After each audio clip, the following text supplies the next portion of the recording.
సుమన్ టీవీలో మీ business promotions కోసం ఈ కింది నెంబర్ను సంప్రదించగలరు.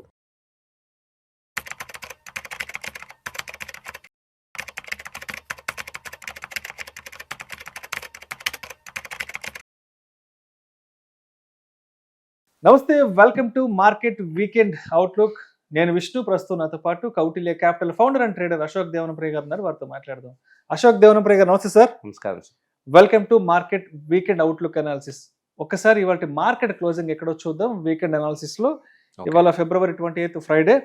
సెన్సెక్స్ విషయానికి వస్తే 316 పాయింట్ల లాభంతో 82,814 వద్ద క్లోజ్ అయింది. నిఫ్టీ విషయానికి వస్తే 116 పాయింట్ల లాభంతో 25,571 వద్ద క్లోజ్ అయింది. బ్యాంక్ నిఫ్టీ విషయానికి వస్తే 432 పాయింట్ల లాభంతో 61,172 వద్ద క్లోజ్ అయింది. సో ఈ వారంలో చూస్తే మనం ఓవరాల్ గా ఈ 5 వర్కింగ్ డేస్ లో ఒక 4 వర్కింగ్ డేస్ మార్కెట్లు పాజిటివ్ లో క్లోజ్ అయ్యాయి. ఒక గురువారం నాడు మాత్రం చాలా పెద్ద హెవీ బ్లీడ్ అయితే మాత్రం మార్కెట్ లో రావడం జరిగింది. సో ఏంటి ఇవాళ what are the main key factors behind the market trimming gains అంటే ఏం చెప్తారు సార్? మొట్టమొదటిసారిగా geopolitical tensions. For example నిన్న డొనాల్డ్ ట్రంప్ గారు ఒక స్టేట్మెంట్ ఇచ్చారు. సో ఇరాన్కి ఒక వార్నింగ్ మెసేజ్ ఇచ్చారు. 15 రోజులు టైం ఇస్తున్నాను, అంత లోపల డిసైడ్ చేసుకొని నా దగ్గర డిసిజన్ రండి అని చెప్పి ఒక వార్నింగ్ ఇచ్చారు. దానికి వాళ్ళు మేము రియాక్ట్ అవ్వడం లేదు, ఇన్ కేస్ ఏమైనా మీరు అటాక్ చేస్తే మీరు కాంట్రా అటాక్ చేస్తాము మీ బేసెస్కి అని ఒక స్ట్రిక్ట్గా ఇరాన్ రెస్పాన్స్ కూడా ఇచ్చారు. ఈ ఒక టెన్షన్ వల్ల naturally things are changing. For example crude oil rate పెరుగుతూ ఉంది. క్రూడ్ ఆయిల్ రేటు పెరిగినప్పుడు India is the 3rd largest importer of crude అన్నమాట. సో క్రూడ్ ఆయిల్ లాస్ట్ 3 వీక్స్లో ప్రైస్ వేరియేషన్ ఇంక్రీజ్ అవుతానే ఉంది. సో దీనివల్ల మా మార్కెట్కు అదొక నెగిటివ్ సెంటిమెంట్ అన్నమాట. సెకండ్లీ మన rupee weakening. So rupee value weakening is another major trouble.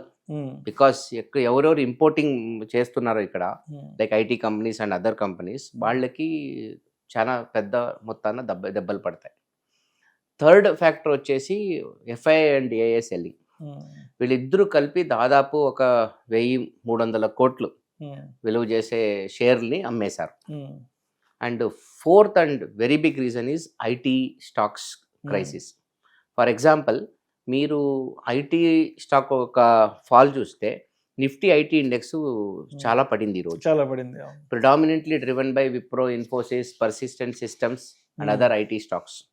ఎందుకంటే లాస్ట్ 4 వీక్స్లో ఐటీ స్టాక్ మీద చాలా విపరీతమైన ఒక ప్రెషర్ పడింది. ఆ లాస్ట్ 3 to 4 వీక్స్లో ఐటీ స్టాక్స్ పడింది. It is the biggest fall in the last 3 to 4 years. Okay, so అది ఒక 4వ reason.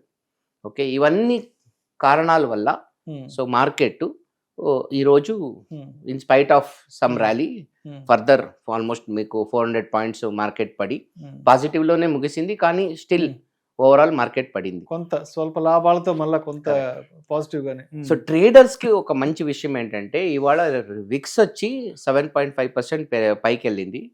Vicks close at around more than 14. So VIX value ఎప్పుడైనా 14 పైన ఉంటే అది ట్రేడర్స్ కి మంచిది. If VIX is below 14 it is not good for traders. ఎందుకంటే volatility is the foundation for a trader అంటాం మనం. విక్స్ ఎక్కువ ఉన్నప్పుడు ఏం జరుగుతుంది, ఆప్షన్స్ ప్రీమియం ఎక్కువ ఉంటుంది. ఆప్షన్ ప్రీమియమ్స్ ఎక్కువ ఉన్నప్పుడు మనకి మంచి రైటర్స్కి మంచి డబ్బులు వస్తాయి ట్రేడింగ్లో. ఓకే, అందువల్ల అది ఒక positive side.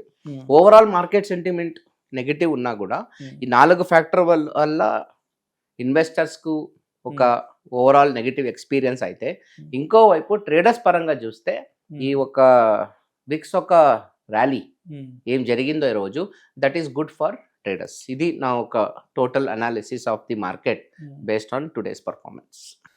So Ashok Devanapriya garu, ఏంటి ఐటీ ఇండెక్స్ పరిస్థితి ఏంటి? ఎందుకంటే లాస్ట్ ఒక 10-15 డేస్ నుంచి ఐటీ ఇండెక్స్ లో చాలా అయితే ఫాల్ అయితే కనిపిస్తుంది.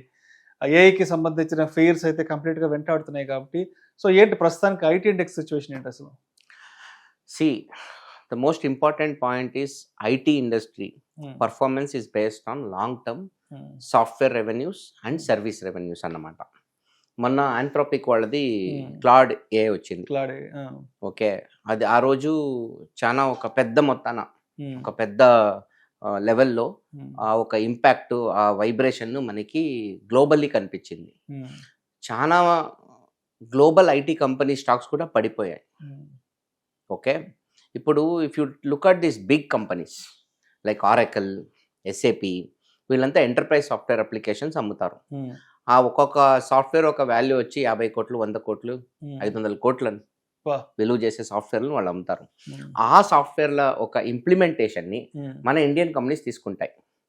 ఇన్ఫోసిస్, విప్రో, టీసీఎస్, కాగ్నిసెట్ అలాంటి వాళ్ళు గంటకి 100 నుంచి $200 బిల్లింగ్ చేస్తారు.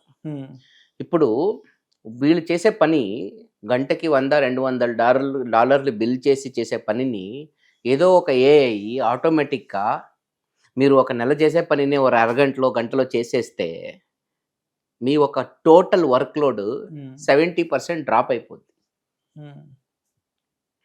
If the software, if the AI do all majority work that a human is doing, మీకు బిల్లింగ్ రెవెన్యూ రాదు. ఐటీ కంపెనీస్ బతికేదే బిల్లింగ్ రెవెన్యూ వల్ల. ఆ బిల్లింగ్ రెవెన్యూ వచ్చేదే ఈ global companies, fortune 500 companies, fortune 1000 companies ఉన్నాయి, వాళ్ళందరికీ ఇంప్లిమెంటేషన్ చేసేదానివల్ల. సపోజ్ ఈ AI అన్ని పని చేసేస్తే, చాలా క్లిష్టకరమైన పని, హోలిస్టిక్ వర్క్ అన్నీ చేసేస్తే వీళ్లకు బిల్లింగ్ జరగదు. అన్నిటికన్నా ఎక్కువగా క్లాడ్ ఏ ఎందుకు ఇంత ప్రెషర్ ఇస్తుందంటే, తాను ఒక వర్క్ ఫ్లోస్ ఉంది కదా, it is industry specific work flows also. ఒకప్పుడు ఏం జరిగేది, సాఫ్ట్వేర్ కంపెనీలో ఒక వనీలా ప్రోడక్ట్ ఇచ్చేవాళ్ళు, ఒక వనీలా సాఫ్ట్వేర్. వీళ్ళు ఏం చేసేవారు, ఎఫ్ఎంసీజీ ఇండస్ట్రీస్కి ఫ్లేవర్ చేసేవాళ్ళు. మీరు వనీలా ఐస్ క్రీమ్ ఇస్తే butter scotch, strawberry ice cream flavours ఇచ్చినట్టు ఇండస్ట్రీ ఫ్లేవర్స్ వీళ్ళు డెలివర్ చేసేవాళ్ళు. మీకు ఆటోమొబైల్ ఇండస్ట్రీనా, మీకు మేము స్పెషల్ యాక్సెసరీస్ ఇస్తాము, మీరు ఫార్మానా స్పెషల్ యాక్సెసరీ, మీరు ఫర్ ఎగ్జాంపుల్ ఆయిల్ అండ్ గ్యాసా, మీకు ఇంకో యాక్సెసరీ ఇస్తాము అని సర్వీసెస్లో వీళ్ళు ఇంక్లూడ్ చేసి ప్యాకేజ్ చేసి బిల్లింగ్ అమ్మేవాళ్ళు.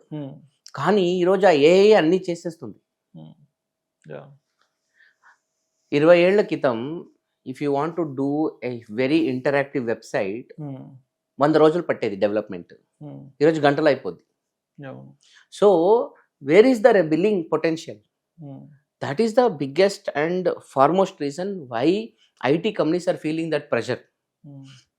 ఆర్డర్స్ ఉంటాయి, కాంట్రాక్ట్స్ ఉంటాయి, కానీ కాంట్రాక్ట్ బిల్లింగ్ లెవెల్ తగ్గిపోతుంది.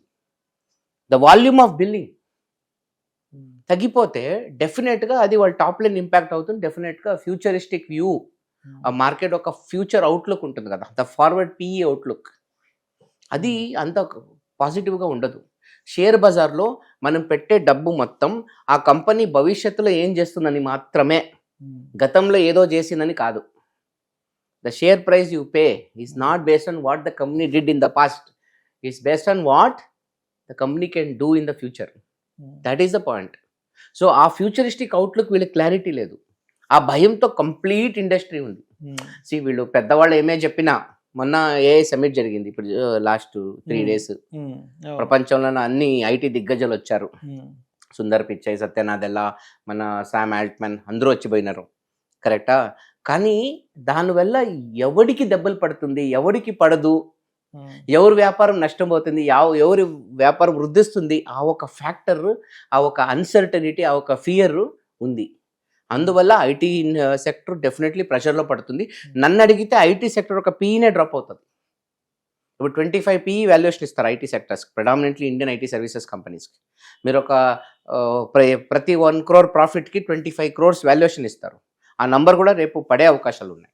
సో ఇప్పుడు geopolitical tension, weakening rupee, డిఐఎఫ్ఐ సెల్లింగ్, మళ్ళీ ఈ ఐటీ ఒక బిహేవియర్, ఇవన్నీ కలిపి మార్కెట్ మీద ఒక పరిణామం చూపించింది ఈరోజు. సో అయితే ఇప్పుడు అంటే ఏఐకి సంబంధించి చాలా చాలా భయాలు అయితే ఉన్నాయి ఐటీ ఎంప్లాయీస్కి. రాబోయే రోజుల్లో ఏఐ డిప్లాయ్మెంట్ కనుక మొత్తం జరిగిపోతే ఐటీలో ఎంప్లాయీ లే ఆఫ్ పెద్ద ఎత్తున ఉంటుందంటూ కూడా మనకి చాలా వార్తలు చూస్తున్నాం.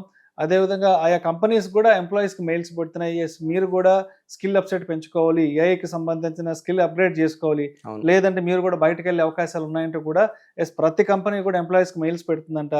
సో ఫర్దర్గా పెద్ద ఎత్తున ఏఐ డిప్లాయ్మెంట్ కనుక జరిగిపోతే ప్రాజెక్ట్స్లోకి ఎస్ అంటే మ్యాన్ పవర్ బయటకు వచ్చే అవకాశం ఉందా? చాలా ఉంది.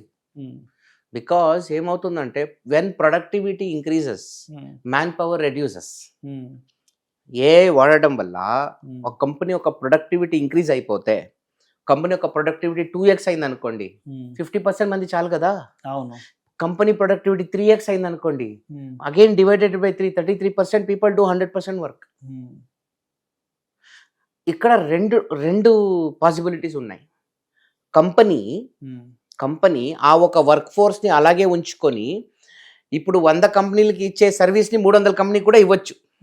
The other way of looking at is same resources, you do 300% business, 300% work, అదొక ఆప్షన్. లేకపోతే cut down on resources, same business do it from 30% people. రెండు ఆప్షన్ కూడా ఉన్నాయి. సో ఎక్స్పర్ట్స్ ఏం చెప్తున్నారంటే ఈ రెండు ఆప్షన్ ఎందుకు తీసుకుంటారు మీరు? సేమ్ ఎంప్లాయీ రిసోర్స్ పెట్టి వాళ్ళని ఎందుకు ఫైర్ చేయాలి? అంత 100 ఇప్పుడు 100 మంది కొన్ని 300 కంపెనీకి హెల్ప్ చేస్తే రేపు 100 మంది 900 కంపెనీకి హెల్ప్ చేయండి. Why are you thinking about in the negative direction? See the positive side of AI, how you can increase your business because of AI అని ఆలోచించండి అని చెప్తున్నారు. కానీ అందరు వాళ్ళు ఫియర్ వాళ్ళకు ఉంటాయి కదా. బికాజ్ అది అటాక్ ఎనిమి అనేవాడు ఎలా వస్తాడని మీకు జనరల్గా తెలియదు. క్లాసిక్ ఎగ్జాంపుల్ ఈజ్ ఇప్పుడు మీ కోడక్ కెమెరా ఉండే, that was the greatest company of the world. But one fine day that company went in to bankruptcy. Enemy was not even another camera. Who was the enemy? Enemy ఎవరు వాడికి? Mobile phone. Mobile వచ్చేసింది. మొబైల్లోనే camera వచ్చేసింది. వాడి camera ఎవరు వాడలేదు.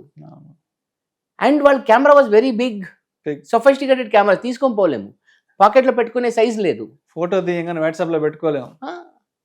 ఇక్కడ iPhone వచ్చేసింది. The best possible camera hidden inside a phone. So enemy ఏ రూట్లో వచ్చాడో తెలీదు. సో అలాగే ఈ ఇండస్ట్రీకి ఏఐ వల్ల ఎలాంటి దెబ్బ తగులుతుంది, దాని పరిణామాలు ఏంటి, మన బిజినెస్కి ఏంటి రిస్క్, మన ప్రాఫిట్స్కి రిస్క్ ఏంటి, మన ఎంప్లాయీస్ రిసోర్స్ రిస్క్ ఏంటి, అది మన కాంపిటీషన్కి ఎలా హెల్ప్ చేస్తుంది, మనకి ఎలా దెబ్బతీస్తుంది, ఇవన్నీ చూడాలి కదా. ఇప్పుడు మన ఇండస్ట్రీ రిస్క్ చూడాలి, కాంపిటీషన్ రిస్క్ చూడాలి, టెక్నాలజీ రిస్క్ కూడా చూడాలి. ఇప్పుడు అది ప్రాబ్లం అవుతుంది. ఏ ఇండస్ట్రీలో అయినా ఇలాంటి ఇన్నోవేషన్లు వస్తూనే ఉంటాయి, కానీ ఐటీ ఇండస్ట్రీలో ఇలాంటి ఇన్నోవేషన్లు షార్ట్ టర్మ్లో ఎక్కువగా వస్తాయి. సో బికాస్ ఆఫ్ దట్ వాళ్ళ మీద హెవీ ప్రెషర్ ఉంటుంది. లెర్నింగ్ కర్వ్ అప్పుడు ఫాస్ట్గా ఉండాలి, మళ్ళీ రిలాక్స్గా ఉండలేరు మీరు. సో అది పెద్ద ప్రాబ్లం. సో ప్రతి ఒక్కరు నేర్చుకోవాలి. Starting from A normal software engineer intern, వాడొక డైలీ సాఫ్ట్వేర్ ఇంజనీర్ ఇంటర్న్ ఒక బిహేవియర్ నుంచి ఆ కంపెనీ CEO వరకు ప్రతి ఒక్కరు నేర్చుకోవాలి. And how to do the business in a better way అని చెప్పి. ఎవరు ఫాస్ట్గా ఇన్నోవేట్ అవుతారో, ఎవరు ఫాస్ట్గా స్కిల్స్ నేర్చుకుంటారో వాళ్ళు లెవెలప్ అవుతారు, వాళ్ళు సస్టైన్ అవుతారు, వాళ్ళు గ్రోత్ తీసుకుంటారు, మార్కెట్ షేర్ కూడా వాళ్ళు తీసుకుంటారు. రైట్ సార్, అంతే. సో ఓవరాల్గా మరి ఇవాళ మార్కెట్ క్లోజింగ్ గురించి కన్క్లూషన్గా ఏం చెప్తారు? That's it. Market today's closure is bad for investors because of the negative sentiments. And since VIX went up, market is good for traders. So Monday VIX చూద్దాం. Monday 14 పైన sustain అయిందంటే premiums బాగుంటాయి, traders కి మంచి రోజులు రావచ్చు. Right sir. Thank you sir, thank you so much Ashok Devarapriya garu. గత వారం అంతా మార్కెట్లో ఏం జరిగింది, అండ్ రాబోయే వారం మార్కెట్లు ఎలా ఉండబోతున్నాయి అన్న దాని గురించి చక్కగా తెలియజేశారు. Thank you so much. Thank you very much.